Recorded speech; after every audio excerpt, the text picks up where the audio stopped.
Hey everyone, welcome back to my YouTube channel, the place where stories come alive. Today we have got something special lined up for you. So sit back, relax, and get ready to dive into a world of emotions, tweets, and unforgettable moments. Let's begin. The story starts now. दरअसल इस एक हफ्ते में सभी ने कुछ Indian words के मतलब को भी समझने लगे थे। और एरिक और जैक की एक्साइटमेंट तो पूछो ही मत। वो दोनों सबसे ज्यादा और इंटरेस्ट के साथ हिंदी को सीख रहे थे और सीखना चाहते थे, ताकि वो अपनी अपनी वाली से कनेक्ट होकर बात कर सके और उनकी बातों को समझ भी सके। इसीलिए अभी जो मेरी ने बापू वाला डायलॉग भी मेरी ने हिंदी में ही कहा था। और सिर्फ टीम मेंबर्स ही नहीं हिंदी सीख रहे हैं, बल्कि युवाना और आर्या भी उन सभी से उनकी नेटिव लैंग्वेज को सीखने की कोशिश कर रही थी। जैसे अकू की जापानी लैंग्वेज, तो पाक और किम की कोरियन। सब एक दूसरे में अब काफी हद तक घुल मिल गए थे, एक दूसरे की जरूरतों का ध्यान रखते, बिल्कुल कि अच्छे दोस्तों की तरह। ऐसे ही कब हंसते खेलते एक दूसरे की टांग खिंचाई करते हुए, कब एक पूरा हफ्ता बिना किसी प्रॉब्लम के निकल गया।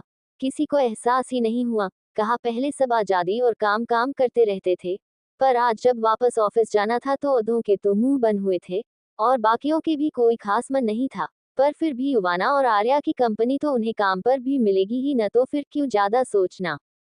वहीं सबको ऑर्डर देकर युवाना खुद वापस से एक्सरसाइज करने ट्रेन मिल पर चढ़ गई। पर आज उसकी स्पीड रोज की स्पीड से काफी हम थी। को ट्रेन मिल पर भाग नहीं रही थी, बस नॉर्मली चल रही थी, जो सभी ने नोटिस किया। इसीलिए मैरी ने आर्या से पूछ ही लिया, आलू सीस, ये यूवी सीस को क्या हो गया है आज? इन्हें तो एक्सरसाइज से कितना प्यार है ना, तो फिर आज इनकी स्पीड इतनी कम कैसे? कहीं उनकी तबीयत तो खराब नहीं है ना?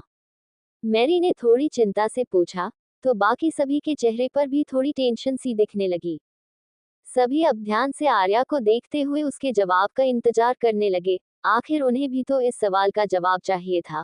वैसे युवाना कोई खास उन सभी से दूर नहीं खड़ी थी, मगर क्योंकि उसने कानों में हेडफोन्स लगा रहे थे, जिनमें वो अपने पसंदीदा पुराने जमाने के कुछ सदाबहार गानों को सुन रही थी और उनमें ही मगन सी हो चुकी थी, इसीलिए उसे अभी बिल्कुल भी एहसास नहीं था कि उसके आसपास सभी अभी एक्सरसाइज छोड़कर उसके ही बारे में डिस्कस कर रहे थे।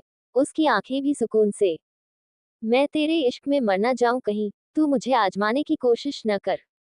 उद्धरण चिन्ह, अल्पविराम अल्पविराम, सुनने में बंद थी। वहीं मैरी का सवाल और सबकी परेशान चेहरों को देख आर्या को अचानक ही बुरी तरह हंसी आ गई। वो बिना बात के हंस रही थी और अब सभी उसे घूर घूर कर देख रहे थे। और फिर जब मैरी और जैक ने उसे आंखें दिखाई, तो फिर मजबूरन उसे अपनी हंसी रोकनी पड़ी। और फिर किसी तरह हंसी को रोककर वो बड़े ही आराम से अपने 20 किलोग्राम के डंबल्स को उठाते हुए केजुआले सबसे बोली, अरे वो कोई खास बात नहीं है, नहीं कोई चिंता की या डरने की बात है। वो तो बस उसे मंथली पीरियड्स आए हुए हैं, इसीलिए मेरे और मम्मा के लाख बार स्ट्रिक्टली बोलने के बाद वो इतने आराम से जिम कर रही है।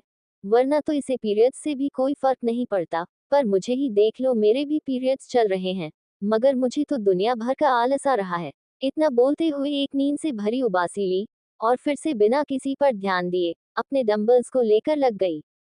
वहीं बाकी सभी थोड़ी हैरानी से उन दोनों सहेलियों को देख रहे थे।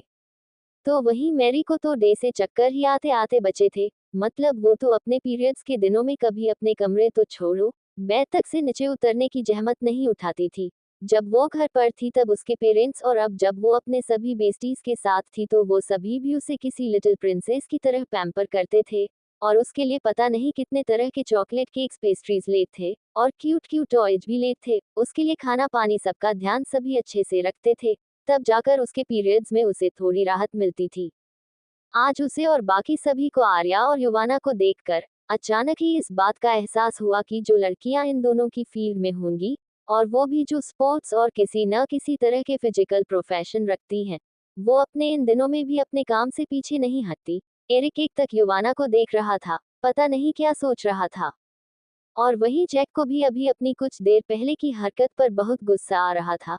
को जनता था कि आर्या कभी भी जिम को लेकर आलस नहीं करती, और अगर आज कर रही है तो कुछ तो खास वजह होगी ही न। पर नहीं, उसने उसकी बातों पर ध्यान ही नहीं दिया और आर्या के उसको खूब मस्का लगाने के बाद भी वो उसकी एक ना मानते हुए खींचकर जिम में जबरदस्ती ले आया था। और वहीं इतना सब सोचकर वो बड़ा गिल्टी सा फील करने लगा। पर फिर जल्दी से आर्या के पास जाकर उससे डंबल्स लेकर वो उसको बड़े प्यार से अपनी बाहों में बहुत प्यार और गर्माहट के साथ भर लेता है तो आर्या हैरान ही रह जाती है। एक तो उसे आज पहली बार इस तरह प्यार से गले लगा रखा था, इसीलिए वो कुछ देर वैसी ही रही और फिर वो भी सुकून से मुस्कुराते हुए जैक की बाहों में पूरी तरह बस गई। वहीं एरिक को भी पता नहीं क्या हुआ, वो युवाना के पास जाने लगा और उसका हाथ पकड़कर उसे नीचे ले आया, ट्रेडमिल को बंद करके उससे नीचे उतार दिया और फिर जो वो बोला तो युवाना के हैरानी का कोई ठिकाना ही नहीं रहा और बाकी सभी भी हैरान रह गए। क्या लॉजिक था भाई इस बात में। वही प्रेम और एक शैतानी मुस्कुराहट लिए कभी आर्या और जैक को देखता तो कभी युवाना और एरिक को। कुछ तो बड़ा चल रहा था उसके दिमाग में, जो अभी शायद सिर्फ उसी पता था। वहीं एरिक को भी पता नहीं क्या हुआ, वो युवाना के पास जाने लगा और उसका हाथ पकड़कर उसे नीचे ले आया, ट्रेडमिल को बंद करके उससे नीचे उतार दिया और फिर जो वो बोला तो युवाना के हैरानी का कोई ठिकाना ही नहीं रहा और बाकी सभी भी हैरान रह गए। क्या लॉजिक था भाई इस बात में। वही प्रेम और एक शैतानी मुस्कुराहट लिए कभी आर्या और जैक को देखता तो कभी युवाना और एरिक को। कुछ तो बड़ा चल रहा था उसके दिमाग में, जो अभी शायद सिर्फ उसे ही पता था। वही सभी हैरान इसीलिए थे क्योंकि एरिक ने सवाल कि ऐसा किया था। यू आर अ ह्यूमन ना, आई मीन तुम अपने इमोशंस जैसे दर्द, खुशी, दुख इन्हें शो क्यों नहीं करती अच्छे से। ऐसा तो हो नहीं सकता कि तुम्हें दर्द न होता हो, है ना। तो प्लीज किसी रोबोट की तरह मत रहो, मुझे ये पसंद नहीं। मुझे तुम हंसती खिलखिलाती हुई बहुत अच्छी लगती हो, बहुत सुकून मिलता है जब मेरी ये बॉडीगार्ड साहिबा मुस्कुराती है। और फिर उसे कुछ छेड़ने के अंदाज में बोला, या फिर कहीं ऐसा तो नहीं कि तुम एक रोबोट ही हो, को यहाँ हम सभी के बीच में खुद को बचाने के लिए इंसान बनकर बेटा हो।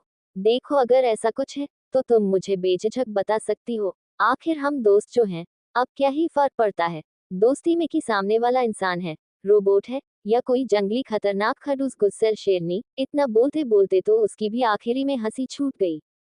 वहीं उसके बेदंगे लॉजिक से किसी को कोई मतलब नहीं था, मगर सभी हैरान जरूर थे क्योंकि आज मजाक मजाक में एरिक नादानी में ही शैतान डेविल को छेड़ दिया था, और वो भी अच्छा वाला, मतलब इंसान, जानवर, रोबोट क्या कुछ नहीं बोल दिया था उसने। अब सभी को उसकी नादान परिंदे की फिक्र सताने लगी थी, पर अंदर ही अंदर वो उसे युवाना से मजा चखते हुए भी देखना चाहते थे। और वैसे भी ये इच्छा तो हर असली और कामिने दोस्तों की होती ही है, और होनी भी चाहिए। और प्रेम के दिमाग में तो अलग ही खिचड़ी पक रही थी, जिसमें अब जल्दी ही कोई और भी रसोया शामिल होने वाला था। वो बस अंदर ही अंदर अपनी ख्यालों को सोच सोच कर शर्मा रहा था, कभी शर्मा कर हमारे दोनों कपल्स को देखता तो कभी अपने अलग ही ख्याली पुलाव को बनाने में खो जाता। वहीं एरिक के लंबे चौड़े प्रवचन एवं उससे अपनी टांग खिंचाई करवा लेने के बाद भी युवाना उसे एक प्यारी और स्वीट सी मुस्कान लिए घूर रही थी। हाँ, वो बात अलग है कि एरिक को अब उस मुस्कुराहट में कोई प्यारी नहीं बाली बड़ी खतरनाक सी फीलिंग आ रही थी। वहीं युवाना को बिल्कुल चुप देखकर जैक आर्या के कान में झुककर पूछने लगा, ये युवाना इतना कुछ विशेष टिप्पणियां सुनने के बाद भी उतनी शांत और वो भी मुस्कुरा क्यों रही है, ये ठीक तो है ना। वहीं उसके सवाल पर आर्या एक मजाकिया टोन में ही सस्पेंस के साथ टेढ़े मुस्कुरा कर बोली, ये तूफान से पहले की शांति है बाबू भैया, बस देखते जाओ कि आगे और कैसी हालत करती है हमारे एरिक बाबू का। उसकी बात खास जैक को समझ तो नहीं आई, मगर फिर भी उसने भैया वर्ड को पकड़ लिया था, इसीलिए चिढ़ते हुए थोड़ा नाराजगी से बोला, डोंट कॉल मी भैया, okay, I am not your brother. उसकी चिड़न को महसूस करके आर्या ने भी अपनी बोली बात पर ध्यान दिया, तो उसे जैक के चिढ़ने पर हंसी आने लगी, पर जैक ने उसे कोई जवाब नहीं दिया, क्योंकि वो जानता था कि पीरियड्स में कभी भी रो देना या हंस देना इस सो नॉर्मल, पर वो भी उसकी हंसी से चीर जरूर चुका था क्योंकि आखिर वो उसी पर तो हंस रही थी। वहीं कुछ देर अच्छे से एरिक को घूर लेने और उसे अंदर तक डरा देने के बाद अचानक ही युवाना उसी टेढ़ी मुस्कुराहट के साथ एरिक से बोल पड़ी, मतलब कि मैं इंसान हूं तो इंसानों की तरह बिहेव करना चाहिए। थैंक यू यार, मुझे तो पता ही नहीं था। थैंक्स अ लॉट मुझे इतना बड़ा सीक्रेट बताने के लिए। बोलते बोलते उसने एरिक के दोनों हाथों को अपने हाथों में लेकर कस लाइट, और उसकी आवाज में सरकेसम तो भरा पड़ा था, जो सभी ने अच्छे से समझा, और कोई भी खुलकर हंसने से पीछे नहीं हटा, यहाँ तक कि अकू तक अपने मुंह पर हाथ रखे हंस रहा था। और एरिक का रिएक्शन भी कुछ ऐसा था, वो युवाना को बस देखते ही रह गया, और उसके सरकसम और सभी की हंसी देखकर उसे अपनी बातों की स्ट्यूपिडनेस का एहसास हुआ। और उसे भी खुद पर हंसने का मन हुआ, मगर अगर वो गलती से भी मुस्कुरा भी देता तो खुद के ही मजाक बनाने पर खुद ही पर हंसने लगना, इसी बात के लिए अब वो छेड़ा जाता। इसीलिए अपने चेहरे पर अजीबोगरीब एक्शन शो करता रहा ताकि उसे हंसी आ रही थी ये किसी को भी पता न चले, और हुआ भी कुछ ऐसा ही। और फिर युवाना ने एक और बॉम्ब लाकर एरिक के सिर पर फोड़ दिया, जिसका दर्द जल्दी ही इन सभी लड़कों को फील होने वाला था, जो अभी तो बेचारे एरिक पर हंस रहे थे, इसके मजे ले रहे थे, पर जल्दी ही उनकी हिम्मत भी कुछ दिनों के लिए जबरदस्ती सोने जाने वाली थी, जो इनके उठाने की सौ कोशिशों के बाद भी अपनी गहरी नींद में ही रहेगी। युवाना मुंह बनाकर बहुत ही अच्छी तरह से बोलने की कोशिश करते हुए एरिक से बोली, तो अब जब मुझे ये पता चल ही चुका है कि अगर दर्द हो रहा हो तो इंसान को तुरंत बुरी तरह चिल्लाना चाहिए, आखिर चिल्लाने से दर्द हो रहा है ये जो पता चलता है सभी और खुद को, तो मैं भी चिल्लाऊंगी आज से, ओके। और अब जब मैं कुछ काम नहीं कर सकती, तो मेरा सारा काम आज से तुम ही करना, ठीक है ना? मेरे लिए खाना भी तुम ही बनाना, ओके। इतना बोलकर जबरदस्ती का मुस्कुराकर वहां से जिम के बाहर जाने लगी, और फिर दरवाजे से वापस पीछे मुड़कर उसे देखते हुए बोली, मुझे भूख लगी है, तो जल्दी से मेरे लिए कुछ टेस्टी सा बना कर लाओ, जल्दी, क्योंकि मेरा पेट बहुत दुख रहा है, भूखे पेट। वही बेचारे एरिक को पता नहीं क्यों मगर ऐसा फील हुआ कि युवाना उसे सौ लैंग्वेज में आलसी, कामचोर और पता नहीं क्या क्या बोलकर निकल गई। वहीं उसकी बेचारी वाली शक्ल देख सभी लड़कों का हंस हंस कर बुरा हाल हो रखा था।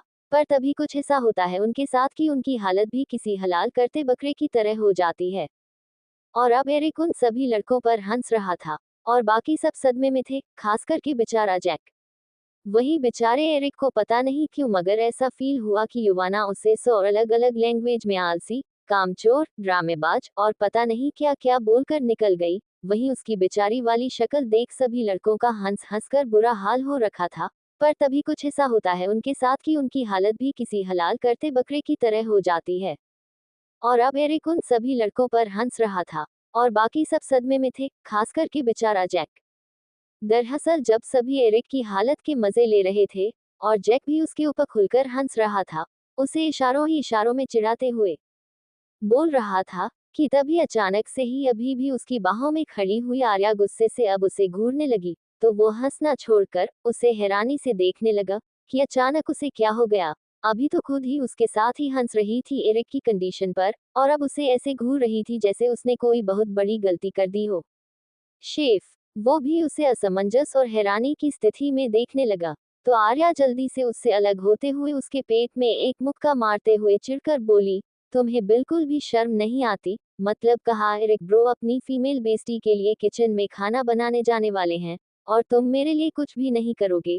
तुम भी तो मेरे लिए कुछ टेस्टी सा खाना बना सकते हो ना, पर नहीं, मेरी तो कोई कदर ही नहीं है ना तुम्हारी नजरों में। इतना बोलते हुए उसकी आंखों में आंसू तक भरने लगे थे। पर हैरानी और अचानक से उसके तेवर और इमोशंस को मौसम से भी जल्दी बदलते देख उसने ध्यान ही नहीं दिया कि वो कभी भी रोने लग जाएगी।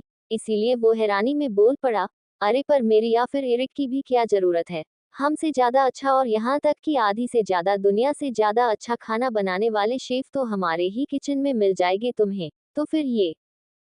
अभी वो इतना ही बोल पाया था कि तभी आर्या को पता नहीं उसकी कौन सी बात चुप गई, और जो आंसू अभी तक रुके हुए थे वो बह निकले, और आर्या रोते हुए ही उसे घूरते हुए वहां से निकल गई। उसे सच में अभी बहुत बुरा लग रहा था। वैसे भी पीरियड में यूं छोटी छोटी बातों को दिल पर लगा लेना इज सो नॉर्मल, और आर्या के मूड स्विंग तो वैसे भी बहुत खतरनाक होते थे। मतलब या तो वो रो लेगी, या फिर सामने वाले को अच्छे से रुला देगी, बस यही दो चीजें उसे पीरियड्स के टाइम समझ में आती थी करने को। वहीं आर्या को यूं रोते हुए चले जाना जैक को बहुत चुभा, और वो निकल गया किचन की तरफ। वहीं उसको जाता देख एरिक भी उसके पीछे निकल गया। आखिर उसे भी एहसास था कि युवाना भूखी होगी। वहीं उन दोनों को जाता देख बाकी सभी भी हंसने लगे। तो मैरी भी चिढ़ते हुए बोली, तुम लोग हंस क्यों रहे हो फालतू में? चालो आन चुपचाप जाओ किचन में और उन दोनों की मदद करो, और मैं भी तो हूँ, तो तुम लोग मिलकर मेरे लिए भी कुछ बना देना, ठीक है ना? और थोड़ा जल्दी करना प्लीज। इतना ऑर्डर देकर वो बड़े स्टाइल से फ्रेशअप होने चली गई। वहीं बाकी सभी उसे देखते ही रह गए। इतने में अपने होश में वापस आकर प्रेम चिढ़ते हुए अकू से बोला, यार ब्रो, हमेशा आपकी जोलियत के चक्कर में हम क्यों पीस जाते हैं? एक आप हो जो उसे पटाते नहीं, और एक वो है जो आपके साथ साथ हमसे भी अपने काम निकलवाती रहती है। ऑन आए बड़ी, इतना कुछ बोलकर भी वो गया किचन में ही, क्योंकि उसे पता था कि अगर वो किचन में नहीं मिला तो मैरी की बच्ची उसका जीना दुश्वार कर देगी, नेचुरली जो थी मैडम। बाकी सभी भी उसके पीछे मुंह बनाकर निकल गए, पर अकू सबके चेहरे देखकर और अपनी सनशाइन थ्रोइंग किसेस का हमेशा का ड्रामा देख हंसते हुए सिर हिलाकर निकल गया, सभी के साथ मिलकर युद्ध लड़ने, यानी कि किचन में। क्योंकि ऐसे ड्रामे मैरी करती रहती थी, इसीलिए कुछ न कुछ थोड़ा बहुत तो सबको खाने में बनाना आता ही था। और अको और एरिक तो थे ही मास्टर शेफ, जिनके हाथ का खाना सभी को बहुत ज्यादा पसंद था, जो आज और 4 लोगों का पसंदीदा होने वाला था। बॉस और आशा का बेडरूम अनडिस्को। जब युवाना और आर्या उन दोनों को जगाने गई, तो वो दोनों ही शॉक रह गई, क्योंकि आज वो किसी आलसी की तरह बिस्तर में एक दूसरे के साथ सोते हुए कुश्ती नहीं कर रहे थे, वो तो जिम कर रहे थे, यानी कि एक्सरसाइज, मतलब कि बॉस तो पुशअप्स कर रहा था, और आशा पूरे रूम में भागा दौड़ी कर रही थी, कभी बेड पर तो कभी सोफे पर, और साथ में दोनों एक दूसरे से सीरियसली कुछ बातें भी कर रहे थे। आशा बहुत एक्साइटमेंट में हौंफते हुए बॉस से बोली, भाई, हमें जल्दी जल्दी और भी ज्यादा ताकतवर बनना होगा, क्योंकि हमें मम्मा और मासी को उन गंदी आंटी से प्रोटेक्ट करना है ना। और अगर कोई गंदे शक्ल के अंकल हमारी मम्मा पर लाइन मारेंगे तो उनके साथ भी तो दुशुम दुशुम करना होगा ना। इतना बोलकर वो थोड़ा रुकी अपने भाई को बड़े सीरियसली देखने लगी, जैसे चाहती हो कि वो उसके दिमाग की तारीफ करें। वही बॉस भी पुशअप्स करते हुए ही बोला, हाँ, पढ़ी लिखी समझदार, हमें इस बार मम्मा और मासी को कुछ भी नहीं होने देना है, चाहे कुछ भी हो जाए। हम इस बार उन्हें सभी गंदे और बुरे लोगों से प्रोटेक्ट करके रहेंगे, और उन बुरे लोगों को छोड़ेंगे भी नहीं, उन्हें भी वैसे ही परेशान करेंगे जैसे उन बुरी आंटी, क्या नाम था, हाँ, मोना टोना आंटी को किया था ना, बिल्कुल वैसे ही। वो एक बड़ी शैतानी मुस्कुराहट लिए कहता है। तो वहीं उसकी शैतानी बातों को सुनकर आशा को भी एक शैतानी सूझी, और वो पीछे से आराम आराम से आकर एकदम से पुशअप्स करते बेचारे बॉस के ऊपर बैठ गई। और बस इतना होते ही बॉस तो बुरी तरह धंस गया था, और आशा किसी पुराने हिंदी फिल्मों के शैतानी विलन की तरह हंस रही थी, जो कि सच में खतरनाक की जगह बहुत फनी लग रहा था। और उसके नीचे जमीन पर पड़ा बॉस चिल्लाने की कोशिश कर रहा था, अरे मोटी, हट मेरे ऊपर से, अभी तो माकर जिंदा वापस आया था, तो दोबारा मरना चाहती है क्या? मोटी हटवना बहुत मरूंगा है मोटी, हथनी, सांड, डायन, चुड़ैल, पिशाचनी, मैं पीस जाऊंगा तेरे नीचे मोटी, उठ जा मेरी माँ मेरे ऊपर से, वरना मम्मा को बता दूंगा कि तेरा चाकर इंडिया में भी चल रहा था, और अब यहाँ भी बाजू वाला टॉमी पटा रहा है तूने, हट मेरे ऊपर से, मैं मर जाऊंगा। आ लग रही है, उसके चेहरे पर दर्द सच में देखा जा सकता था, क्योंकि आशा का वेट सच में उससे ज्यादा था, पर आशा तो बस मजे में हंसे ही जा रही थी। और उसके नीचे जमीन पर पड़ा बॉस चिल्लाने की कोशिश कर रहा था, अरे मोटी, हट मेरे ऊपर से, अभी तो माकर जिंदा वापस आया था, तो दोबारा मरना चाहती है क्या? मोटी हटवना बहुत मरूंगा है मोटी, हथनी, सांड, डायन, चुड़ैल, पिशाचनी, मैं पीस जाऊंगा तेरे नीचे मोटी, उठ जा मेरी माँ मेरे ऊपर से, वरना मम्मा को बता दूंगा कि तेरा चाकर इंडिया में भी चल रहा था, और अब यहाँ भी बाजू वाला टॉमी पटा रहा है तूने, हट मेरे ऊपर से, मैं मर जाऊंगा। आ लग रही है, उसके चेहरे पर दर्द सच में देखा जा सकता था, क्योंकि आशा का वेट सच में उससे ज्यादा था, पर आशा तो बस मजे में हंसे ही जा रही थी। वहीं युवाना, जो अपने प्यारे प्यारे बच्चों की प्यारी प्यारी बातों को सुनकर और खुद के लिए इतनी कंसर्न देखकर, तो जैसे बास वो रो ही देने वाली थी, मगर तभी उसने देखा हो आशा कैसे बॉस की कमर पर बैठ गई थी, और उसे परेशान कर रही थी, तो वो जल्दी से अपने आप को संभाल कर उन दोनों नमूनों के पास पहुंची, और थोड़ा गुस्से में डांटते हुए आशा को बॉस के ऊपर से हटाते हुए बोली, अरे ये क्या कर रही हो बेबी, भाई को लग जाएगी ना, वो बड़ा है तुमसे तो क्यों उसे परेशान करती रहती हो, और फिर जब वो बदले में परेशान करेगा तब भी तुम्हें दिक्कत होगी, शैतान लड़की। वो थोड़ा आशा को आंखें दिखाकर बोली थी, तो आशा का भी मुंह बन गया, और वो गुस्से से बॉस को घूरने लगी, जो ही अब मजे से अपनी मम्मा की गोद में चिपका हुआ था, और उसे देखकर जीभ दिखाकर चिढ़ा भी रहा था। दरअसल वो दोनों ही जानते थे ही आशा ने अपना पूरा वजन बॉस पर नहीं छोड़ा हुआ था, वो तो बॉस ही अपनी मम्मा को दरवाजे पर देखकर ओवर एक्टिंग करने लगा, जैसे उसे कितना दर्द हो रहा हो, और आशा भी उसकी डबल चाल को समझ नहीं पाए और मजे में हंसने लगी। पर अब उसे अपने धोखेबाज भाई के दिए धोखे का मतलब साफ समझ आ रहा था, इसीलिए वो उसे गुस्से में घूर रही थी। पर फिर जब उसे लगने लगा कि उसकी मम्मा आज तो उसे सुना सुनकर ही मार देगी, तो उसने अपनी यानी कि अपनी प्यारी आर्या मासी का सहारा लेने की सोची। वैसे भी पहले भी जब वो कोई शैतानी करती थी तब उसकी मासी ही तो उसे मम्मा से बचाती थी, और आज भी वैसा ही हुआ। आशा के रोतलू एक्सप्रेशंस को देखकर आर्या ने उसे तुरंत अपनी गोद में उठा लिया और युवाना को डांटते हुए मुंह बनाकर बोली, अब बस भी कर, छोटी बहन ही तो है वो, अब छोटी बहन मस्ती नहीं करेगी अपने भी के साथ तो क्या बगल वाला टॉमी करेगा, आए बड़ी मेरी बच्ची को डांटने वाली। वहीं अपनी मासी की बात सुनकर अब मुंह बनाकर बॉस उसे और आशा को घूर रहा था, और वहीं आशा जो उसके मिस्टर टॉमी का जिक्र होते ही शर्माने लगी थी, वो वैसे ही शर्माते हुए अपना चेहरा आर्या के सीने में धंसाते हुए बोली, नहीं मासी वो भाई के साथ थोड़े ही करेगा शरारत, वो तो मेरे साथ शैतानी करता है, बड़ी शरारती है, अभी से ही मम्मा को नानी बनाने की बातें करता है, पागल कहीं का। वहीं आर्या को छोड़कर बाकी दोनों को आशा की कही गई बात और उसका ऐसा अजीब बिहेव करना समझ आ रहा था, तो आर्या तो उससे यूं पागलों की तरह करता देख हैरान थी। तो वहीं युवाना और बॉस अपनी बेटी और बहन को यूं उनके सामने ही बिना किसी शर्म हया के बकवास करता देख बुरी तरह घूर रहे थे। बेचारी युवाना के तो तोते उड़े हुए थे, उसके बच्चे अभी ढंग से 1 साल के भी नहीं हुए थे, मगर फिर भी उनकी बातों को तो सुनो, कैसी कैसी अश्लील बातें कर रहे थे। माँ का तो कोई लिहाज ही नहीं रह गया था। पर अभी युवाना ने चुप रहना ही सही समझा, क्योंकि अगर अभी उसने उन्हें कुछ भी बताया कि वो उनकी बातों को सुन सकती थी, समझ सकती थी, तो उसे उन दोनों की उससे आज तक छुपाए सभी झूठों को कैसे पकड़ेगी। अब तो उसने पूरा मन बना लिया था कि एक एक सीक्रेट को इनके मुंह से ही जानेगी, और बाद में ये कुछ बताएंगे भी नहीं, क्योंकि एक अपनी माँ की पारी, तो एक माँ का मगरमच्छ जो ढेहरा, और पता नहीं इस मगरमच्छ ने भी किसी मछली को फंसा रखा हो, भगवान ही जाने, क्योंकि आजकल के बच्चे तो कुछ भी कर सकते हैं। यही सब युवाना के जेहन में चल रहा था। कुछ देर बाद आर्या ने बॉस को नेला दिया, और युवाना ने आशा को नेहला कर अच्छे से तैयार कर दिया, क्योंकि भाई नहाने के बाद उनके भी बॉडी और हेयर केयर होती थी। आज उनके नाखून भी काटने थे जो काफी बड़े हो चुके थे, और ये दोनों तो अक्सर लड़ते हुए एक दूसरे को नाखून ही मरते थे, हो कि इनके लिए बहुत खातिरनाम हो सकता है। इसीलिए जब 4 दिन पहले भी नाखून काटे थे, तब भी आज दोबारा से छोटे कर रही थी युवाना। और अगर कोई सबसे ज्यादा ड्रामे करता था, तो वो थी आशा मैडम। अरे भाई वैसे भी काफी लड़कियों को लंबे नाखूनों का शौक होता है, वैसे ही आशा का भी है, पर वही सबसे पहले नाखूनों से बॉस या फिर किसी स्ट्रेंजर पर बार करती थी, तो उसके तो थोड़े से भी नाखून बढ़ने ही नहीं देती थी युवाना। सच में किसी सगी माँ की तरह ही उनकी देखभाल वो करती आई थी, और आज भी कर रही है, और हमेशा करती रहेगी, चाहे उसके खुद के बच्चे भी क्यों न हो जाए।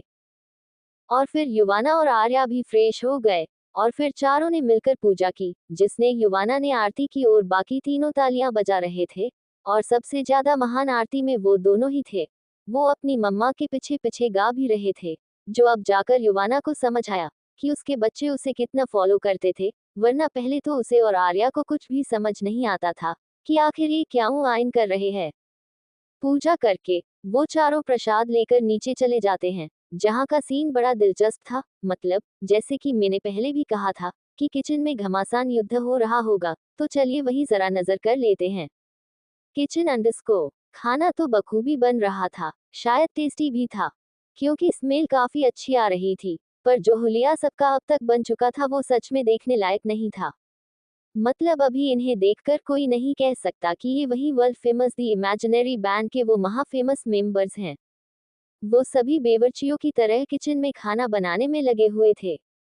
सबकी हालत खराब थी, पर सबसे कम अकू की, वो बाकी सबके मुकाबले काफी साफ सुथरा लग रहा था। और सबसे ज्यादा खराब हालत हमारे एरिक बाबू की थी, जो सब्जी को पका रहे थे, या सभी उन्हें ये समझ पाना बड़ा मुश्किल लग रहा था। उसकी हालत खराब के साथ साथ फनी भी काफी थी, क्योंकि आधे से ज्यादा चेहरे पर तो आटा और मसाला लगा हुआ था, कपड़ों पर तो पूछो ही मत, सब्जीजों के छिलके तक लगे हुए थे, और ऊपर से बेचारे ने काली टी शर्ट पहन रखी थी, जो उसकी खूबसूरती में 4 चांद अलग से लगा रहा था। तभी जैक चिढ़ते हुए सभी से बोला, वो अभी प्याज काट रहा था, तो उसके आंसू भी बह रहे थे, तो उसे कुछ ठीक से दिख भी नहीं रहा था, इसीलिए भी उसे चीड़ हो रही थी। यार इस लड़की के नजरें तो बीवियों से भी ज्यादा हैं, सिर्फ दोस्ती में इसने ये हालत कर दी, तो मेरे प्लान्स तो इससे भी आगे बढ़ने के थे। अब सोच रहा हूँ, मुझे एक बार दोबारा से सोच लेना चाहिए, कि इससे पहले देर हो जाए। वहीं उसकी दुख भरी बातों को सुनकर सभी अपनी अपनी मुंडी हिला देते हैं, कि तभी प्रेम, जो कि पता नहीं कौन सी सब्जी को काट रहा था, वो और भी ज्यादा फ्रस्ट्रेटेड होकर बोला, 6 आप लोग तो अपनी अपनी वाली को इम्प्रेस करने के लिए इतने पापड़ बेल रहे हो, मगर मुझ मासूम की क्या गलती जो मुझे यहाँ फंसा दिया। मुझे मम्मा की याद आ रही है कि तभी अचानक से किसी की आवाज आई, याद तो मुझे भी बड़ी आ रही है मेरे बच्चे की, और जो काम तुम कर रहे हो ना, ये तो मुझे तुम्हें जबरदस्ती पहले ही करवाना चाहिए था और सीखना भी चाहिए था, पर कोई नहीं, ये काम मेरी बच्चियां बड़े अच्छे से कर रही हैं। कि तभी प्रेम, जो कि पता नहीं कौन सी सब्जी को काट रहा था, वो और भी ज्यादा फ्रस्ट्रेटेड होकर बोला, 6 आप लोग तो अपनी अपनी वाली को इम्प्रेस करने के लिए इतने पापड़ बेल रहे हो, मगर मुझ मासूम की क्या गलती जो मुझे यहाँ फंसा दिया। मुझे मम्मा की याद आ रही है कि तभी अचानक से किसी की आवाज आई, याद तो मुझे भी बड़ी आ रही है मेरे बच्चे की, और जो काम तुम कर रहे हो ना, ये तो मुझे तुम्हें जबरदस्ती पहले ही करवाना चाहिए था और सीखना भी चाहिए था, पर कोई नहीं, ये काम मेरी दोनों बच्चियां बड़े अच्छे से कर रही हैं। वहीं इस आवाज को सुनकर ही प्रेम तुरंत खुशी से चिल्लाते हुए बोला, मम्मा। वहीं उसकी किसी 4 साल के छोटे बच्चे की तरह एक्साइटमेंट को देखकर सभी हंसने लगे, और प्रेम की मम्मी को, कि अभी प्रेम के फोन पर ही वीडियो कॉल पर थी, वो भी हंसने लगी, और अपने बच्चे को देखकर वो थोड़ा सा इमोशनल भी हो गई। वो बहुत मिस करती थी अपने लल्लू राम को। उससे मिले भी तो उन्हें कुछ 6-7 महीने हो चुके थे, पर इससे पहले वो ज्यादा इमोशनल होती कि तभी उनके हस्बैंड जॉन ने आकर उन्हें साइड से अपनी बाहों में भर लिया और उन्हें पैम्पर करने लगे। वो अपनी स्वीट हार्ट को रोते हुए बिल्कुल भी नहीं देख सकते थे, और वो भी अपने इस नालायक बेटे की वजह से तो बिल्कुल भी नहीं। उन्होंने वहीं से प्रेम को घूरे देखा तो प्रेम भी उन्हीं को घूर रहा था। अब जहां वो अपनी मम्मा को हक करने के लिए मारा जा रहा था, तो वहीं उसके डैड उसे जलने के लिए उसके सामने ही ऐसे कर रहे थे। उसे सब पता था, उसके डैड की उसे चिढ़ाने की सारी ट्रिक्स। वहीं अपने पति को देखकर सारा जी प्रेम की मां का ध्यान एकदम से एक बात पर गया, और वो भी अब बिल्कुल प्रेम की ही तरह एक्साइटेडली बोली, अरे हाँ, मैंने कॉल इसीलिए किया था कि हम कल आ रहे हैं अपने शोना से मिलने। अब तुम तो बहुत बिजी रहने लगे हो ना, तो अब हम ही आना पड़ेगा ना मिलने, लास्ट में उन्होंने थोड़ा नाराजगी से कहा था। तो प्रेम हंसने लगा, उसकी मम्मा कितनी प्यारी थी, बेशक उसके डैड उनकी क्यूटनेस को देखकर ही उन पर फ्लैट हुए होंगे।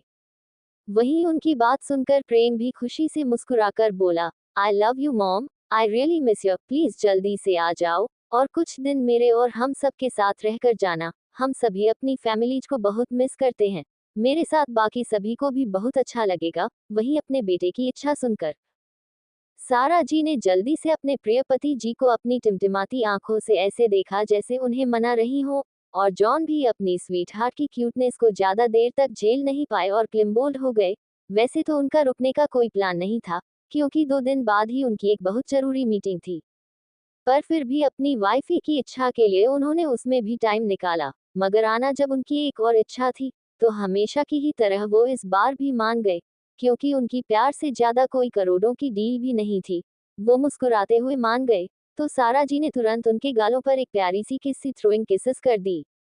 तो जॉन का चेहरा और ज्यादा खिल गया, और क्या ही चाहिए था उन्हें, बस इतना भी काफी था होने वाले नुकसान की भरपाई के लिए। वहीं अपने मम्मा डैड के बीच के प्यार को देख प्रेम भी मुस्कुरा दिया, और बाकी सभी भी खुद को मुस्कुराने से रोक नहीं पाए। वो सभी भी उनसे पहली बार मिलने के लिए बहुत एक्साइटेड थे।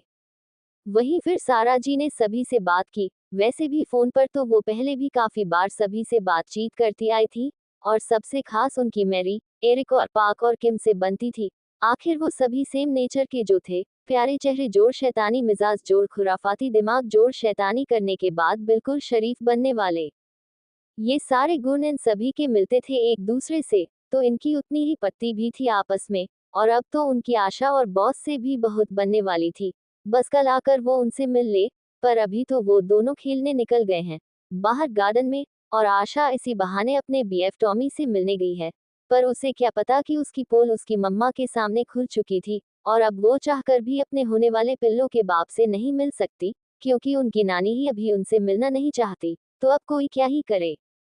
अभी जहां बातें हो रही थी, तो वमिका सभी को प्रसाद देने लगी। बाकी सभी ने भी मुस्कुराते हुए ले लिया, क्योंकि वो सभी ही पीछे कुछ दिनों से अच्छे से इन सभी चीजों के आदी हो चुके थे। और सुबह सुबह मिठाई खाना किसे, मुझे स्मोक नहीं पसंद, अरे भाई यहाँ तो सभी को पसंद है तो क्या ही कर सकते हैं। और वही जब वीडियो कॉल पर सारा और जॉन ने देखा तो वो दोनों एक दूसरे को देख मुस्कुरा दिए। सारा जी को मन ही मन बहुत खुशी हुई ये देखकर कि उनसे दूर होकर भी अब उनका बच्चा अपनी संस्कृति से दूर नहीं है, बल्कि अभी भी उससे जुड़ा हुआ है। पर तभी प्रसाद खाते हुए अचानक से मैरी को कुछ याद आया और वो हैरानी से युवाना और आर्या से बोली, सिस, आप लोग तो पीरियड में हो ना, तो पूजा कैसे कर लिया? आई मीन मेरी जो इंडियन फ्रेंड थी ना, उसको जब भी पीरियड आता था तो वो सभी होली प्लेसेज और चीजों से दूर ही रहती थी। उसकी मम्मा कहती थी कि पेरियार के टाइम अगर भगवान का नाम भी ले लिया तो पाप लगता है, पर आप तो वो अपनी ही धुन में बोलती गई। पर जब उसने सबको देखा तो सभी उसे ही देख रहे थे, तो वो अपने आप ही चुप हो गई। उसे लगा जैसे उसने कुछ गलत बोल दिया हो। वहीं सारा जी ने मैरी की बात को सुनकर बड़े अफसोस में एक गहरी सांस छोड़ी। आज उन्हें पछतावा हो रहा था कि मस्ती करने के साथ साथ अगर वो मैरी की इन गलत मिसकंसेप्ट्स को भी क्लियर कर देती तो सही रहता। मतलब अब ये मिथ बाहर के लोगों में भी फैल रहा था। That's so serious. पर अब मैरी को और बाकी सभी जिन्हें भी अभी तक ये मिथ के पीछे की सच्चाई नहीं पता, वो भी समझेंगे कि वो कितने बड़े डाकोसले में फंसे हुए थे अभी तक। और फिर जो कुछ भी वो एक्सप्लेन करती हैं और बताती हैं, तो मैरी और साथ में बाकी सभी के होश उड़ जाते हैं, युवाना और आर्या को छोड़कर। अंडरस्कोर